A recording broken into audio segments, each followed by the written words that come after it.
Call the spaceships to Davenport, prepare for a day of anarchy, and interface with a couch in space.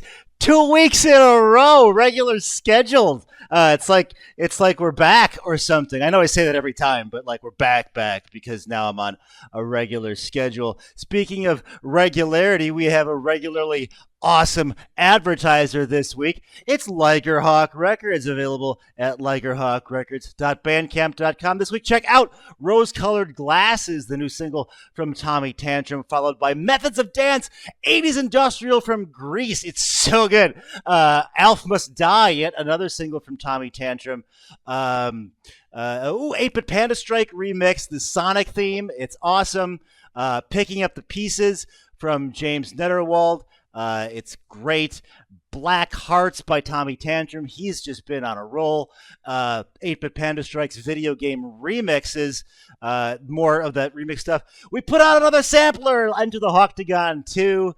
It's great. Toy Box from Bitman. I think it's his best. Followed by Designer from Invictus, who's fantastic. Bitman's Shard, released at the same time. He's unstoppable. And Gasoline Invertebrates Melterweight is out. And there's a new James Netterwald single out, too, that I forgot to put up. And I'm just remembering now because I'm dumb. And followed on, I still can't believe they're a sponsor. It's so cool. Super 7. You want to go to super7.com/spacecouch show for all the coolest action figures in all the land. You know I'm always picking up stuff from them. This is the last thing I got. It's a little girl in the Creature from the Black Lagoon costume. It's in my Creature from the Black Lagoon section. I think it might be the coolest, right? It's like the coolest thing. Like they did her hair in the back, and I just love it. So super7.com/spacecouch show. And I know like Lovecraft before us in space here, we fly through black seas of infinity, but we're going to go to imaginary seas, I guess also of infinity, because, you know, your imagination has no end. And certainly that is true for our guest today. Please welcome the amazing Josh Yoder. What's up, buddy? Hey, what's going on, Scuzz? Oh, you know, welcome to space. It's Great. very roomy up here. So we're gonna get into your game in a second, and I'm really excited about it because, like, I don't have fish fin tattoos for nothing. But this is we had in great relation to you, Brian Shutter on the show, and we've had other like D&D.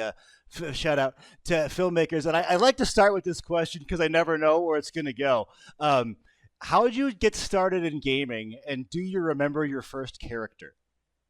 I remember my first character exactly. Awesome. So, and it was one of those summer days. So I grew up in a town that's kind of weird. Okay. Well, there's like 3 theaters, and each one of them is kind of they all deal with Shakespeare. It was founded by Shakespearean actors, so it's like very much part of the town.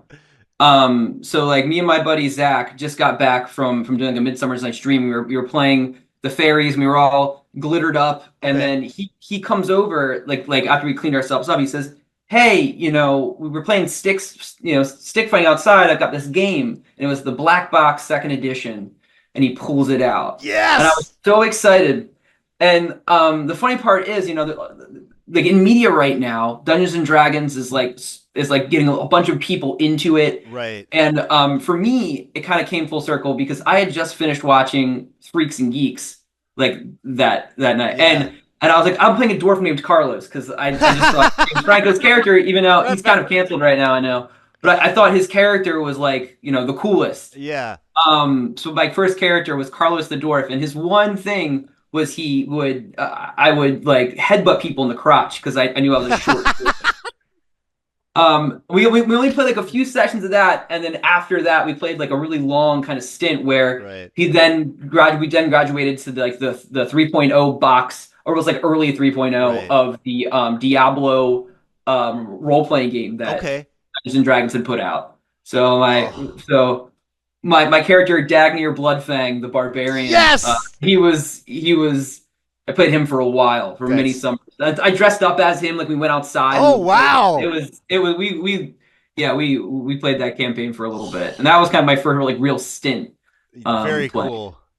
Very cool. Yeah. Oh man, that I love it. I love it. Like I can almost end the episode there. That's such a great gaming origin story. We're not gonna, but like, that's awesome. I can almost smell my falling apart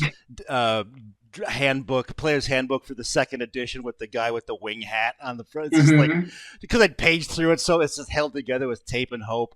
But as great as D&D is, we are here to talk about a particular game. So this is the section of the show we like to call Describe Your Vibe. What, in your definition, is H20-Pocalypse? So the short elevator pitch I always give is it's Tank Girl meets Waterworld if the band Agent Orange did the soundtrack. So it's so good. That is really that to a T. That's amazing. It is punk rock energy. It is DIY apocalypse. It is a slime-filled Saturday morning cartoon trauma movie schlock inside of a Waterworld apocalypse. I think that's why it works so well, not only just being DCC, but I also wrote it to be compatible with Neon Lords because it kind of just vibes with both of those kind of mindsets. Cool. I'll put up here's the cover of the amazing H20-Pocalypse, and here's a sampling of the arts, the character sheet for the hydro punk. You get a surfboard and you can roll to make a sick trick. Like, that just blew my mind. That's so good. Wait, how do I turn this? I don't know. Space calamity. We're gonna fly into the sun. And then I did it. Okay, cool. Okay, we're not gonna die. For the uninitiated, thank you for setting me up for the next question, because it's. Would you describe this as a module based off of former guest of the show, Brian Shutter's Neon Lords, or how do it? Like, if I'm watching this and I'm saying, "Oh, this H20-Pocalypse looks amazing," should I pick up the Neon Lords book because it uses the same sort of base rules? It uses the base rules. Well, it's primarily based on the base rules of DCC. Okay, that's Dungeon Crawl Classics for you. Dungeon Crawl Classics, yeah. But it does have conversions for Neon Lords of the Toxic Wasteland, and it has kind of like a quick blurb for like for the class that he had that I had wrote in there for Neon Lords Toxic Wasteland, where it kind of describes like where it would fit. Okay. So I think Brian last time was on here talked about his Discord, which if you haven't joined the Neon Lords Discord, it's amazing. If you're into like Pogs and old NES stuff and old schlocky horror movies. Oh yeah. And if that stuff vibes with you, go ahead and join the Neon Lords Discord because there's like-minded people like you out there. Awesome. And it's kind of where they all dwell, the neon weirdos. And he had asked once in that Discord, he says, if you were to put Neon Lords somewhere else, where would you put it? And this book, in my mind, was a lot inspired by, the reawakened, invigorating, like the awesome skate music right now coming out of Australia. Bands like the Skags, Amyl and the Sniffers, just surf, just all kinds of awesome surf music. Yes, Drunk Moms. I could go on, but anyway, my mind went to Australia. And of course, Australia is one of the best places, for a post-apocalyptic setting because you've got Mad Max. Hex yes. So like, what if Australia drowned? And like, so I call it the Sunken Lands, and that's kind of where that kind of fits in there in his world, at least in my mind. Very cool. And so that kind of invigorated me to add so it came out of Discord. Vibe to awesome. It. Yeah. So for you at home, you should pick up the Neon Lords book because it's awesome. Yes. But it's not. This isn't like as Ravenloft is to D&D. It's not. You can play it, but right. You don't need this other book. So on that note, we are something of fast friends, having just played an amazing game of Weird Heroes of Public Access. Mm-hmm. run by our mutual badass friend DJ Foxy, and uh, oh, sorry, my mind is just going like a million miles an hour because I like this game so much. But at the end of that session, you had said something that really sort of struck a chord with me. Is that you want to make something that people play and not just like sits on a shelf for 13 years and collects dust. To what end does the H2 Apocalypse how is that geared? Like how do you think this book accomplishes that goal? So that was something we talked about, and something I thought about for a long time after I said that. Mhm. And it wasn't kind of till another DC creator, Nick Barron, which if you haven't played the Stenard stuff from Dungeon Crawl Classics that Nick had created with Breaker Press, go pick it up. It's Okay. amazing. It's a grim, dark world. Okay. It kind of just adds this grim feel to DCC. If Gonzo really isn't your jive and you want something a little bit more, kind of grounded, but with some oomph to it, pick that up. It's awesome. But anyway, he had meant we were talking, and he had mentioned going out there and running your game. And honestly, that's how you do it. It's a monkey see, monkey do world, right? Like if I'm not running my game and people aren't seeing me run my game, then people aren't going to be inspired to run my game. So really, what it boils down to is, I'm going out there. I'm going to cons and gaming stores and just keeping it alive. I'm trying to bring that punk rock spirit to it. Yes. Trying just if no matter if it's a small, in the wall closet, I'm gonna run it. I don't need a fanfare. I just want people playing, and the only way they're gonna play it is if I'm running it. I love it. And when they see me run it, hopefully that inspires them to run it.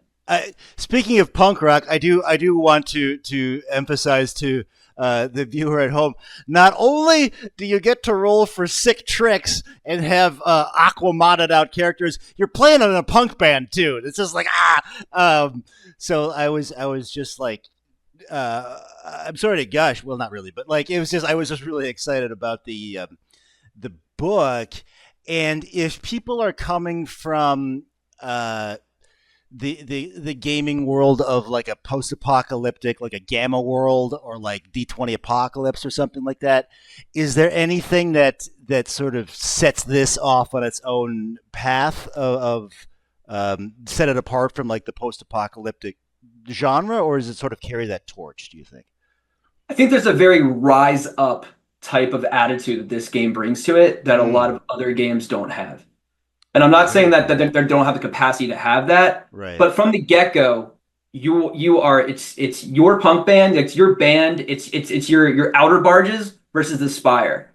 And I know that theme is kind of played out in a lot of the cyberpunk settings.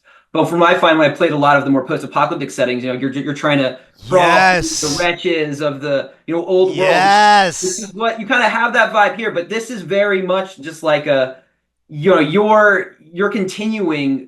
Nothing can stop you. You're not starting at 1 and working your way up to 11. You're starting your way up to 11. You're hoping to blow out the speakers. That's what this game's all about. So cool. Like, that's such an astute observation, because it's like all the post-apocalypse, like even Dark Sun or something like that. It's great, but like the idea is let's try not to die. Like, and you don't want to die in any game ostensibly, but like the whole like take down the man thing isn't part of it, which I love. Let's do a little bit of homework. Where should people go to get your game? Yeah, so for starters, they can already grab it the PDF on itch right now. Itch.io / Crimson Adder. Hopefully, soon we're sending out books actually as we speak. So my wife and I have like the printer. We're printing out the tables. We're shipping them to everybody. And then once that's done, we're going to ship a few to some other places. I don't know if I can say them yet, but they will be available on online distributors. And then there's already deals and stuff for that. So you'll be able to buy the physical online. Pretty soon. Awesome. Well, it's a beautiful PDF, and I can only assume that the physical follows suit. How have the playtests been, man? It seems kind of like a rager in and of itself. And the playtests have been amazing. Awesome. People get Yeah, yeah. We've play tested it tons of times, and so I had one of the best play tests I've ever got to do. Actually, Foxy was a part of that. Love it. Foxy and Emma actually, who played in the right. with us. I ran the game during Gen Con at a tiki bar. Cool. Yeah. So I went up there. We ordered a bunch of Mai Tais. Oh, And, ideal. Yeah, it was awesome. There were all these tiki skulls everywhere. Oh, it was amazing. Oh, and that's one of those great. things I'll remember for the rest of my life. Like how many like they got to play this game in a tiki bar. At Gen Con, no less. Yeah. I do want to toss in before I forget. Speaking of Foxy, most of our audience, like myself, are sort of Lovecraft maniacs, and you had in this weird game called literally Weird Heroes of Public Access. We're all sort of public access tropes, and I was a workout instructor, but your guy ran an occult show, and you named him Mr. Catonic. Like, that's so good. That's so good. I had a comic book artist in last week who was wonderful, and we talked about tabling at cons. I was wondering if you had any tips to impart unto our viewers that do such things. Like our guest last week, Carissa, said, "Bring tape." I was like, "Tape," and she was like, "I don't. We always use tape." So, do you have any tips for our tabling audience here? So I don't table. So you don't table. Okay. I just run games. Run them. Okay, cool. Yeah. One of the cool parts, and hopefully this is how it goes, is if you're get the DCC like stamp, but you talk to talk to Goodman Games, and they'll if they're at a con and it's available, for a lot of times they'll carry your book at their booth. Okay, cool. So if you're a small press guy like me, you don't have to shell out hundreds of dollars to have your book. Oh, okay, cool, cool. Yeah, so that's something really cool. And I'm not saying that's something they offer all the time. I think it's something they offer a lot. Okay. So I'm not sure actually how that goes. So no one please quote me on there. But they will carry for Gen Con. They did reach out to people who have who have third party creators, and you walk there, pretty much every third party creator was represented. Cool. Yeah. So it's wild to see that, and it's super cool to see that they do that. So yeah, I don't really feel the need to table until I have way more books going on. But running my games is something I do, and one of the things I do try to do is I don't sit down. If you're gonna run a game, don't sit down, because interesting. No one can portray your energy there. You want to work the crowd, right? Very strong. That's the first thing I tell myself when I come at it. If you have the chance to do, I come from very OSR mindset, but what's OSR? Old school Renaissance. Oh, okay, cool. So it's kind of like games. Neon Lords would be considered an OSR game. DCC is very close to an OSR mindset, although whether or not it's OSR has been contested with people. And yeah, but a lot of that is like trying not. A lot of people who run OSR games don't like to use a lot of miniatures. One of the things I thought about was to get people interested, to catch people's eye. I started making a bunch of 3D printing a bunch of miniatures and stuff and having on my table. And, I have found that it gets people to stop and it gets people to look and pay attention. So that's now I'm not saying you have to use the miniatures when you run, but something that I like to do if I don't have time, or even if I just want, I make almost like a small diorama on the table. So everyone just gets the vibe. Oh, that's good stuff. Something that's kind of different, right? Like running a game that people running mechs who are powered by mushrooms or something, right? It's hard for them to imagine that. But if you hit that, a bunch of stuff, and while you're painting, you also find out so much more about your game just thinking about different characters. Oh, and, thinking fascinating. About different personalities. Yeah. I came out with this character that's going to have in a book by just kind of green stuffing this arm I found. I was like, arm fell off, and then now it's a cannon. How did it become a cannon? I love it. And so I recommend that. Very make cool. something that looks cool for your table. It doesn't have to be miniatures. It doesn't have to be something you spend a lot of money on. But even if you'd just find a cool statue that kind of fits the vibe of your game, pick it up, spray paint a little bit, have fun with it, do some art, fill your soul, and then put that on the table. And then Good everyone's going to stuff. see how rad that is, and they're going to stop by and they're going to check it out. Yeah, I mean, even especially in like a Gen Con setting where it's just sort of rooms everywhere, and I'm walking by and I just stick my, what's going on in here, and I see like a dope like punk rock guy busting an ollie on a hydro board or whatever. Like, oh, okay, I want to know exactly what that is. Right. Cool. We talked about some other games, and just because we sort of met playing a different game, I was wondering if you had any other RPGs you were playing right now that you would want to toss out. Well, I mean, obviously, I'm always constantly playing and running Dungeon Crawl Classics, and Neon Lords of the Toxic Wasteland, and Weird Heroes of Public Access. Good stuff. Okay, great. The games. That's your core. All right, cool. Yeah. I mean, I play other stuff like Shadow Dark. I'm really into right now, and I'm waiting on the Dolmenwood Kickstarter, which is amazing. Awesome. But I would say my core ones are Neon Lords and DCC. Very cool. Yeah, I just saw the Techno Destructo of Guar was playing with Brian on that Neon Lords. That's so cool. And you've done a lot of Extra Life stuff. Extra Life is a charity that raises money for sick kids. I was just wondering how you found that experience. Oh, great. I actually run a nonprofit production company. No kidding. Eternal Pizza Party Productions. And we run like live action role playing events and all the money goes to charity. So that's so great. What I do. So there at home, homework thus far includes you got to pick up H20-POCALYPSE at itch.io. Check out Crimson Adder, and also maybe Eternal Pizza Party, just because it's got the greatest, not only because it has like the greatest name I've ever heard, but because they do good stuff for the charity. So, all right, we're gonna get into some features here. Josh, it's everybody's favorite radiation round. Called that because lightning is exceedingly rare in space, although it technically could happen. I had to ask my physics friend about that. No wrong answers. Say whatever you want. Question 1. Skeletor, Mumra, or Cobra Commander? Skeletor. Hell yeah. Question 2. Difficulty increases. Jackie Chan, Bruce Lee, or Jet Li? Respect to all those masters, but Gordon Liu. Gordon Liu, well done. And Kraken or Kraken, Megalodon or Mermaid? I gotta go with the Meg.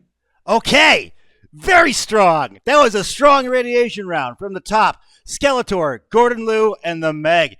All right, and then we will go to everybody's second favorite or first favorite. I didn't mean to put words in your mouth there at home. Feature, Hypothetical Spectacle. That's sort of like where we get like weird and if it's a band, I may do like, okay, let's do like fucking Killing Joke, the rom-com, or like the video game or something like that. And this is already a game, so I was wondering what you would think if H20-POCALYPSE was like a breakfast cereal. Like would the cornflakes be like hydro boards and like little marshmallow ships or barge towns, or could you create maritime battles in the breakfast milk?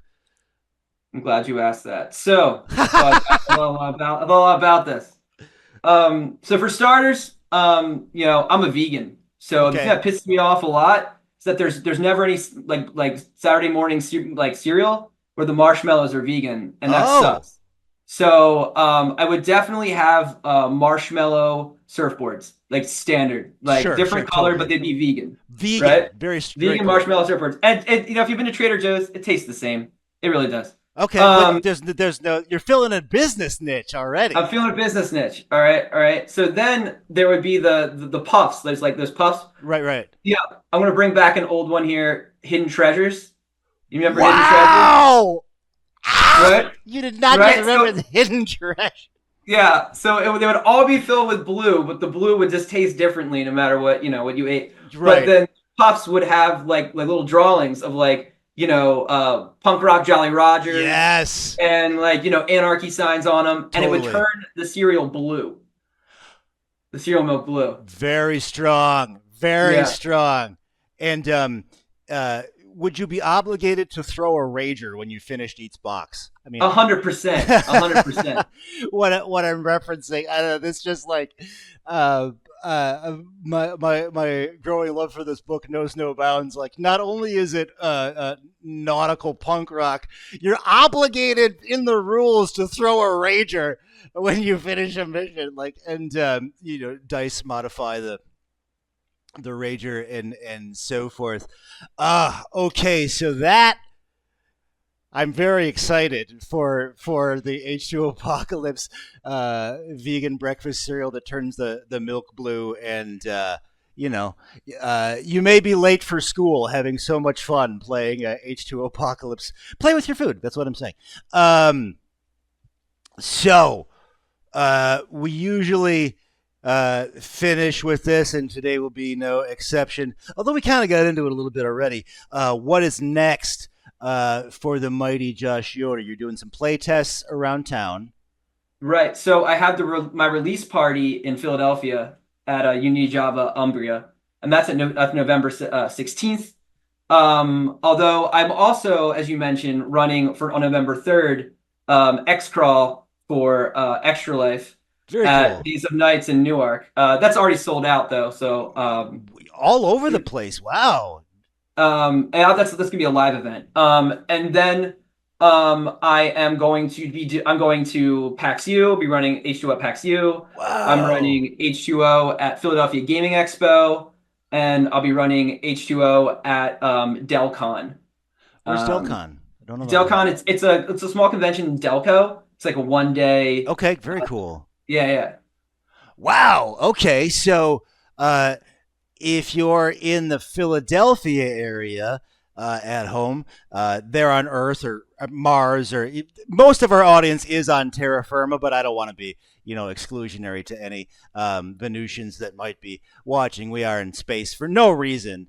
Just it costs billions of dollars to stream this from the outer rim to you there on Earth. But if you are on Earth, especially in the Philadelphia area, you want to check out.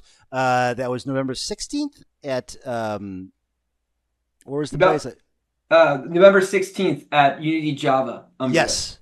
So get some coffee and smash some rival hydropunk bands. Like, you're not going to open for them, right? You got it. They open for you. Totally. Hell yeah. Okay. So what did we learn today, everybody? We learned that the creator of H20-POCALYPSE got his start in gaming immediately following a run of Midsummer Night's Dream while in Fae makeup. That's awesome. I saw Agent Orange once, so I just love that you threw that in. So we have it's Agent Orange meets Waterworld, and what was Tank Girl. So good. Tank Girl. Yeah, I would if that combination of factors doesn't make you want to get this PDF or soon to becoming physical copy, it's just a fun read. I was just laughing out loud reading it. It's very F the man in the rare in the post-apocalyptic world. Play tests have been awesome. He's working like heckfire to make sure it gets played. Like we were saying on Facebook, I think I still have 1 or 2 games in the shrink wrap bought in Gen Con's past when it was still in Milwaukee that I've never opened. Extra Life is amazing. Check out Eternal Pizza Party. A Skeletor aficionado fellow. I have my Skeletor array that I'm looking at over my desk here. Bucked all choices and went Gordon Liu, super punk rock, and of course the Meg and Minis are getting 3D printed. What you really want to watch out for there at home is the vegan H2 Apocalypse breakfast cereal. You know how like there's like Count Chocula and like Blueberry. Like maybe you could do like a spin off, right? Like there's. Oh yeah. I'm getting too excited about breakfast cereal. But what you really want to do is go to itch.io. Is that ITCH? Yeah. Yeah. Yeah. Dot the letter I, dot the letter O. Check out Crimson Adder or H2O-Pocalypse. You can get tentacles. I mean, what you had me at tentacles, and then you went punk rock, and I was just this is the best thing ever. And if you're in basically the U.S., but Philly mostly, all the way to Newark. Check out H2 Apocalypse. Oh, and make your gaming table cool and stand up when you to fight the man. You got to rise up against the power. So, I think we nailed it, man. Unless you have any final thoughts for us here on Space Couch. My last final thought, you made me think. So the cereal, right? Yeah. H2O, Creature Calamity. Well, oh, it's called Creature Calamity? Creature Calamity, yeah. And it's got a punk rock creature from the Black Lagoon on it. Oh, do you have a punk rock creature from the Black Lagoon tattoo? No, I just got a creature from the Black Lagoon tattoo. Oh, you have a creature from the Black Lagoon tattoo. Oh, yeah. That was the inspiration. I might hyphen this up so bad. There you go. Yes, because I saw you post something on Facebook, and I was like, I should use for the featured Super 7 toy the kid that just showed up. But awesome. We are both creature fans. That's okay. This is going to be a fun one. Check out Creature Calamity. I am 5 years old, and I'm bugging the shit out of my mom to buy me Creature Calamity at the local Kmart because it's in Milwaukee, Wisconsin, which is where I'm from, even though I'm in space now.